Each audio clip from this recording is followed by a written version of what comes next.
আজকে আমরা আলোচনা করব দুষ্প্রাপ্যতা ও নির্বাচন। দুষ্প্রাপ্যতার ইংরেজি নাম কি? স্কারসিটি, আর নির্বাচন হচ্ছে চয়েস। তো প্রথমে একটা ধারণা নেই দুষ্প্রাপ্যতা সম্পর্কে। মানব জীবনের প্রত্যাশা, অভাব, চাওয়া, আকাঙ্ক্ষা অসীম, কিন্তু এই অসীম অভাব পূরণের ক্ষমতা তথা সম্পদ সীমিত। মানে মানব জীবনের অভাব, চাওয়া, আকাঙ্ক্ষা এগুলো হচ্ছে অসীম, মানে অনেক, বাট আমাদের সম্পদ কি সেই অনুযায়ী আছে? না, নাই। এই জন্য বলা হয়েছে সম্পদ সীমিত। তাই সকল প্রকার অর্থনৈতিক সমস্যার মূলে আছে সম্পদের দুষ্প্রাপ্যতা বা স্বল্পতা।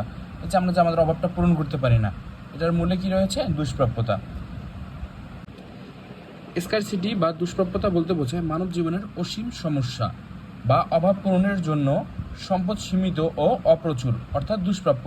মানুষের অভাব পূরণের জন্য যে পরিমাণ সম্পদ প্রয়োজন, যে পরিমাণ সম্পদ প্রকৃতিতে সরবরাহ নেই, এই প্রয়োজনীয় সম্পদের যে অভাব তাকেই অর্থনীতির দুষ্প্রাপ্যতা হিসেবে চিহ্নিত করা হয়। এখন দেখবো আমরা নির্বাচন বা চয়েস। মানুষের জীবনের অভাব যে অফুরন্ত, একটু আগে আমরা দেখলাম না যে দুষ্প্রাপ্যতায় আমাদের সম্পদ কি সীমিত। মানুষের এই যে এখানে আমরা নির্বাচনের মাধ্যমে সেটা সমাধান করব। মানুষের জীবনের অভাব যেমন অফুরন্ত তেমন সম্পদ সীমিত। এই অফুরন্ত অভাবের মধ্যে সব অভাব সমান গুরুত্বপূর্ণ নয়।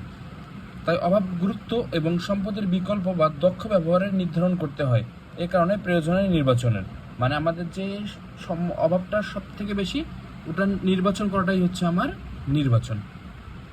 এই চিত্রটার দিকে তাকালে আমরা একটা জিনিস দেখতে পারবো যে নির্বাচনটা কিসের উপর ডিপেন্ড করতেছে?